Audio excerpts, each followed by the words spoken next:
وہ بچپن سے ہی بہادر، نڈر اور بے باک تھا۔ اسے گھڑ سواری، تیر اندازی اور تلوار بازی اپنے باپ سے ورثے میں ملی تھی۔ وہ شکار پر نکلتا تھا تو کبھی خالی ہاتھ نہیں لوٹا تھا۔ وہ طاقتور ہونے کے ساتھ ساتھ بلا کا ذہین تھا اور اسی وجہ سے اس کا باپ اس پر بھروسہ کرتا تھا۔ اس کا تعلق اوغوز ترکوں کے کائی قبیلے سے تھا۔ اس کے باپ کا نام سلیمان شاہ تھا، لیکن بعض مورخین اس کے باپ کا نام قندوز اول بتاتے ہیں۔ تاریخ اس بہادر کو ارطغرل غازی کے نام سے جانتی ہے۔ سلطنت عثمانیہ کا بانی سلطان عثمان اول اسی کا بیٹا تھا۔ ارطغرل 1190 میں موجودہ ترکی کے صوبے بروسا میں پیدا ہوا۔ جب ترکوں نے ترکمانستان پر حملہ کیا تو بہت سے قبیلوں نے ہجرت کی اور یہ ایشیائی کوچے کی جانب روانہ ہوئے۔ کئی قبیلے نے شام کے قریب ایک علاقے میں پڑاؤ ڈالا تھا، لیکن یہ علاقہ سردیوں کے موسم کے لیے سازگار نہیں تھا۔ اس لیے ارطغرل کا باپ سلیمان شاہ چاہتا تھا کہ جلد سے جلد کسی بہتر مقام کی جانب ہجرت کی جائے۔ اس کے لیے اس نے ارطغرل کو حلب بھیجنے کا فیصلہ کیا، جہاں پر سلطان صلاح الدین ایوبی کے جانشین حکومت کر رہے تھے۔ حلب کے سلطان العزیز کے پاس سلیمان شاہ کے ایلچی کے طور پر ارطغرل کو بھیجا جانا تھا، لیکن اس سے پہلے ایک ایسا واقعہ ہوا جس نے کئی قبیلے کو مصیبتوں میں دھکیل دیا۔ ارطغرل غازی اپنے جانصاروں کے ساتھ شکار کھیلنے گیا تو وہاں اس نے دیکھا کچھ صلیبی عیسائی قیدیوں کو لے کر جا رہے ہیں۔ اس نے قیدیوں کو بچا لیا اور صلیبیوں کو قتل کر دیا، جبکہ قیدیوں کو قبیلے میں لے آیا۔ صلیبیوں سے جھڑپوں میں اس نے اناطولیہ کا سردار تیتوش کا بھائی بھی قتل کر دیا، جس کے بعد صلیبی کئی قبیلے کے دشمن ہو گئے، جبکہ جو قیدی وہ ساتھ لایا تھا ان میں ایک بوڑھا شخص اور اس کی ایک بیٹی اور ایک بیٹا تھا۔ یہ شخص رومی شہزادہ غیاث الدین تھا، جسے شہزادہ نعمان بھی کہا جاتا ہے۔ اس کی بیٹی حلیمہ سلجوق شہزادی تھی، جو بعد میں ارطغرل کی بیوی بنی، اور اس کا بھائی شہزادہ شہیر بھی ان کے ساتھ تھا۔ اس وقت تخت کی حفاظت اور کسی بغاوت کو کچلنے کے لیے سلطان نے اپنے بھائی کو قید کر دیا تھا، لیکن شہزادہ نعمان کئی قبیلے کے ہاتھ لگ گیا تھا۔ اس کی بازیابی کے لیے سلجوق گورنر نے بھی کئی قبیلے کو دمکانا شروع کر دیا، لیکن کئی سردار نے اپنی روایت کو پاس رکھتے ہوئے قیدی ان کے حوالے کرنے سے انکار کر دیا۔ جب ارطغرل حلب کے امیر سے ملنے گیا تو سازشوں نے قیدیوں کو سلجوقیوں کے حوالے کر دیا۔ حلب میں ارطغرل سازشوں کا شکار ہوا، لیکن اپنی بہادری اور عقل سے بچ نکلا۔ ارطغرل نے جو علاقہ سلطان سے حاصل کیا وہ صلیبیوں کے قلعے کے نزدیک تھا، اور اس میں رہنے کا مطلب تھا کہ موت کے منہ میں چلے جانا۔ سلیمان شاہ نے ہجرت کی اور قبیلہ اناطولیہ کی سرحد پر آباد ہو گیا۔ تیتوش نے اپنے بھائی کا بدلہ لینے کے لیے ان پر حملہ کیا۔ کئی قبیلے نے ارطغرل کی قیادت میں ان کے قلعے پر حملہ کر دیا۔ کئیوں نے صلیبی قلعہ فتح کر لیا۔ 1225 میں سلیمان شاہ کے انتقال کے بعد قبیلے کی سرداری کا مسئلہ آیا، لیکن اس کے قبل کوئی فیصلہ ہوتا منگول ان پر حملہ کر چکے تھے۔ 1230 میں منگول چنگیز خان کی قیادت میں چین اور ایران فتح کر چکے تھے۔ منگولوں کی ایشیائی کوچہ کا سربراہ نویان تھا۔ اس نے تمام ترک قبیلوں پر حملہ کیا اور انہیں رومتا چلا گیا۔ اس نے کئی قبیلے پر بھی حملہ کیا اور قبیلے کو آگ لگا دی۔ قبیلے کے لوگوں نے مشکل سے جان بچائی اور ارطغرل کی ماں آئمہ خاتون اور بھائی گلدارو کی قیادت میں اپنے دوست قبیلے دو درگا چلے گئے۔ دو درگا قبیلے کا سردار ارطغرل کا ماموں تھا۔ اس نے انہیں رہنے کی جگہ دی اور ان کی مدد کا فیصلہ کیا۔ ارطغرل نے منگولے کے خلاف لڑنے کا فیصلہ کیا، لیکن قبیلے کے عمائدین اور اس کے بھائی اور ماموں نے اس کی مخالفت کر دی، لیکن وہ خاموش رہنے والا نہیں تھا۔ اس کی دور اندیشی نے اسے بتا دیا تھا کہ منگول سکون نہیں کرنے دیں گے اور سب کچھ تباہ کر دیں گے۔ اس نے اپنی بیوی حلیمہ کو سلطان علاؤدین کے پاس بھیجنے کا فیصلہ کیا تاکہ وہ سلجوق ریاست میں مقیم ہو سکے اور منگولوں کے خلاف جنگ بھی کر سکے۔ ارطغرل جلد سے جلد سلجوق ریاست میں جانا چاہتا تھا۔ اس کے لیے اس نے اناطولیہ کے مغرب کے قریب ایک علاقے کا انتخاب کیا۔ نویان کے خلاف جنگ کے دوران ارطغرل کو سخت پریشانیوں کا سامنا کرنا پڑا۔ اس کے ماموں کی وفات کے بعد اس کا ماموزاد دو درگا قبیلے کا سردار بن گیا، لیکن وہ اپنی سوتیلی ماں اور غداروں کے ہاتھوں کٹ پتلی بن گیا۔ ارطغرل کے قبیلے کے سردار کا انتخاب کیا گیا تو اس کے بھائی گلداروں نے سرداروں کو پیسے دے کر ساتھ ملایا اور سردار بن گیا۔ اس کے سردار بننے کا مقصد تھا کہ وہ ارطغرل کو اناطولیہ جانے سے روک سکے۔ ارطغرل کے بھائی کی پشت پر سلجوق ریاست کا نامزد وزیر سعادت الدین کوپیک تھا۔ سعادت الدین کوپیک فتنہ پرور شخص تھا۔ سعادت الدین کوپیک سلطان کو مار کر سلجوقی ریاست کا خواب دیکھ رہا تھا، لیکن اسے ارطغرل اس راہ میں رکاوٹ نظر آتا تھا۔ ارطغرل نے منگولوں کے سردار نویان کو جنگ میں شکست دی اور صلیبیوں کی سرحد پر ہجرت کا فیصلہ کر لیا۔ ارطغرل کو ایک دینی شخصیت ابن العربی کی رہنمائی بھی حاصل تھی، جو کہ اس کے ہر فیصلے پر رہنمائی کرتے تھے۔ اس کے ساتھ ساتھ ارطغرل کی بہادری کی وجہ سے ترکوں کی تنظیم سفید داڑھی والے بھی اس کی پشت پر تھے اور ان کی مرضی سے ہی وہ صلیبیوں کے قریبی سرحد پر ہجرت کرنا چاہ رہا تھا۔ اس نے اپنے بھائی سے بغاوت کی اور اپنے جانثاروں، والدہ، چھوٹے بھائی، بیوی اور قبیلے کے 400 افراد کے ساتھ ہجرت کا فیصلہ کیا اور اناطولیہ کی مغربی سرحد پر آباد ہو گئے۔ یہاں آباد ہو کر وہ کئی قبیلے کے اس ٹکڑے کا سردار بن گیا۔ نئی جگہ ہجرت کر کے حالات سازگار نہ ہوئے اور قبیلے میں فاقوں کی نوبت آنے لگی۔ اس دوران ارطغرل کے قبیلے کی خواتین قالین بنانے کا کام کرتی رہیں اور ان قالینوں کو بیچ کر اناج لایا جاتا رہا، لیکن وہ کھانے کے لیے بہت کم تھا۔ مغربی سرحد پر اس کا سب سے بڑا حریف چابدار قبیلہ تھا، جس کے سردار جاویدار کے بیٹے، اور اس نے ارطغرل کی مخالفت کی اور اس کے قلینوں کے قافلے پر حملہ کر کے اس کے بہت سارے سپاہی قتل کر دیا اور اس کے ساتھ ساتھ سارا مال جلا دیا، جس کے بعد اس کے قبیلے پر مزید مصیبتیں ٹوٹ پڑی۔ وہ جس بازار میں تجارت کرتے تھے، اس بازار کو حانلے بازار کہا جاتا تھا۔ یہ بازار آج بھی ترکی میں حانلے بازار کے نام سے موجود ہے۔ اس کا مالک سامیون قسطنطنیہ کے صلیبیوں کا جاسوس تھا۔ جب ارطغرل کو معلوم ہوا تو سفید داڑھی والوں نے اسے اس جاسوس کو ختم کرنے کا حکم دیا۔ ارطغرل نے اپنے سپاہی نورگل کے ساتھ مل کر اسے بے نقاب کیا اور اس کے ساتھ جنگ کر کے حانلے بازار پر قبضہ کر لیا۔ اس نے چابدار قبیلے کے سردار کی بیٹی اور آل سے بھی انتقام لینے کا فیصلہ کیا، لیکن امیر سعادتدین کوپیک نے مداخلت کی اور اسے بچا لیا۔ امیر سعادتدین چونکہ اس علاقے کا سردار اعلیٰ تھا،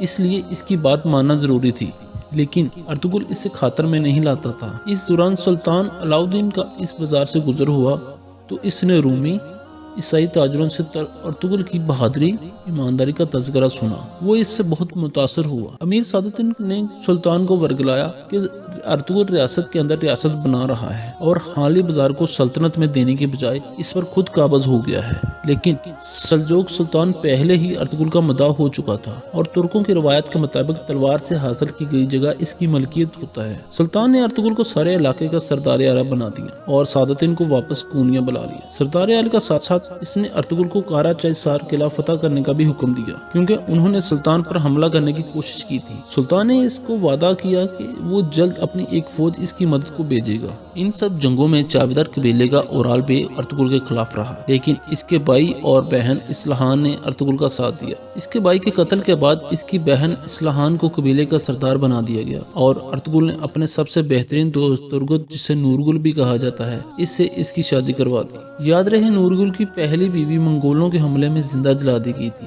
یوں دونوں قبیلوں میں دوستی کی فضا قائم ہو گئی۔ اس دوران جھڑپوں میں قلعے کا کمانڈر لیوس ارطغرل کے ہاتھوں مارا گیا اور نیکیا کے شہنشاہ نے آرس کو گورنر بنا کر بھیجا۔ آرس نے ارطغرل کی طرف دوستی کا خط بڑھایا اور جنگ روک دی۔ ارطغرل نے سلطان کے سپاہیوں کا انتظار کیے بغیر ہی قلعے پر حملہ کیا اور قلعے پر قبضہ کر لیا۔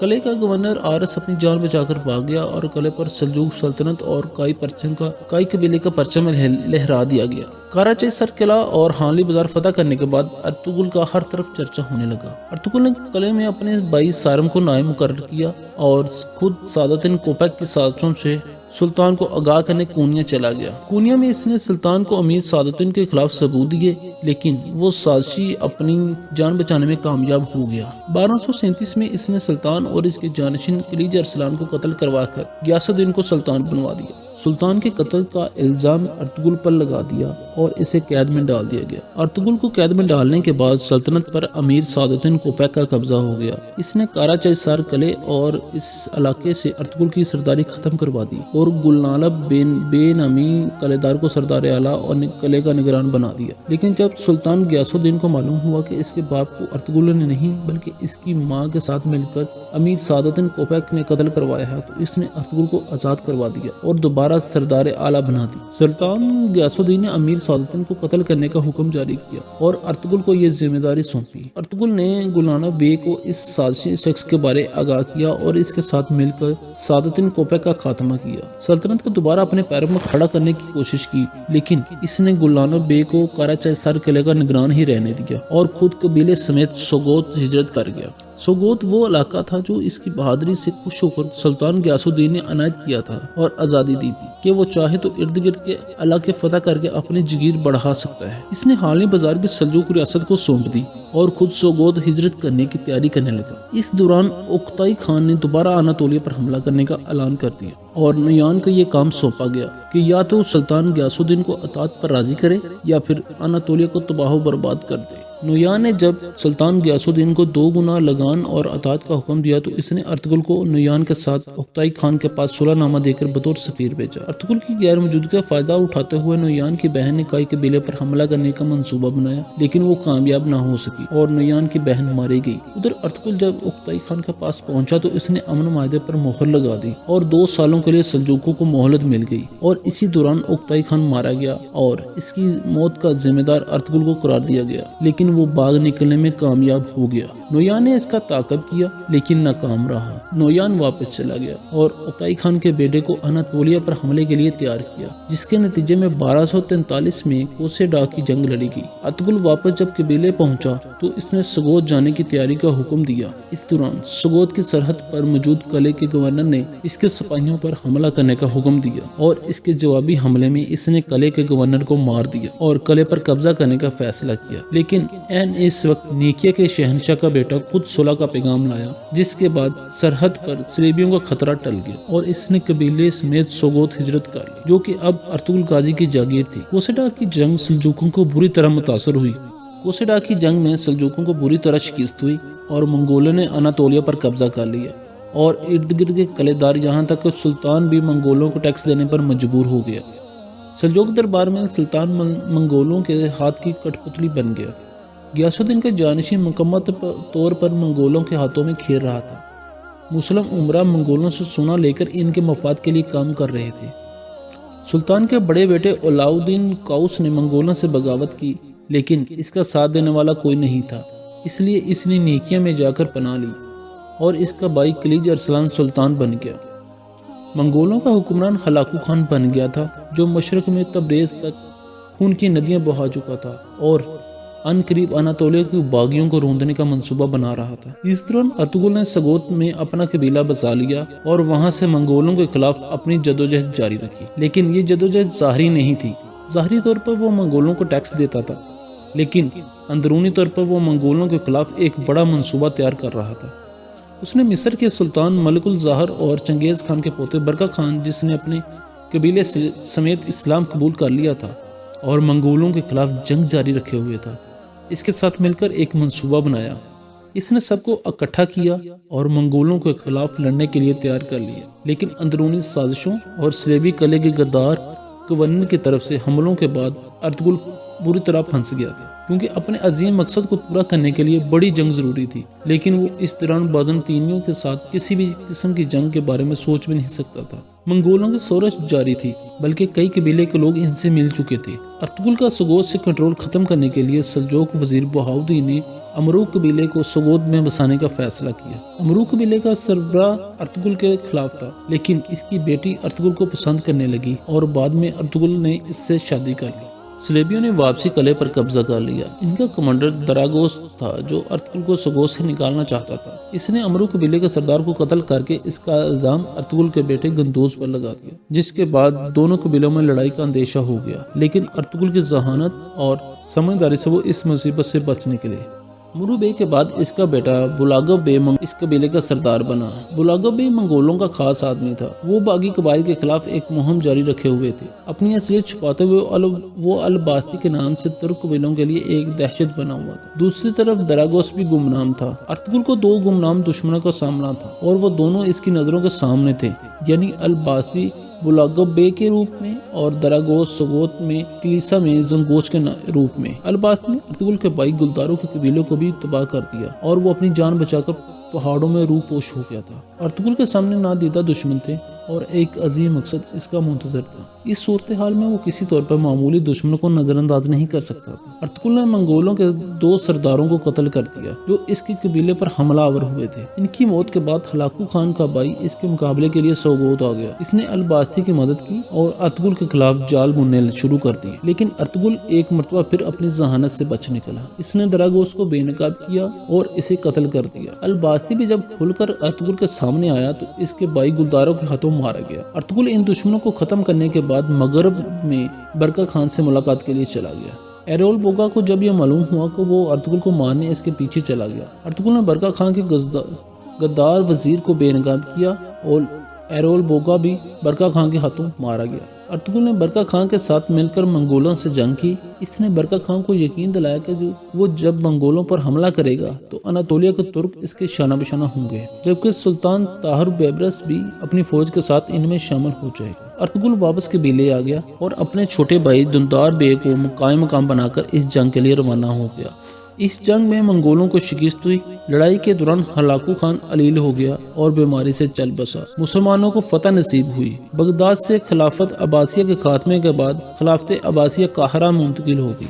سلطان بیبرس بھی واپس مصر چلا گیا اور ارطغرل جنگ سے غازی بن کر لوٹا، اس لیے غازی اس کے نام کا حصہ بن گیا۔ 1280 میں 90 سال کی عمر میں سوگوت میں فوت ہو گیا اور اسی شہر میں اس کو مقبرہ تعمیر کیا گیا۔ ارطغرل غازی کی بہادری اور شجاعت اور فروغ اسلام کی خاطر جدوجہد کی نشانی کے طور پر ترکمانستان میں اس کے نام پر ایک مسجد بھی تعمیر کی گئی۔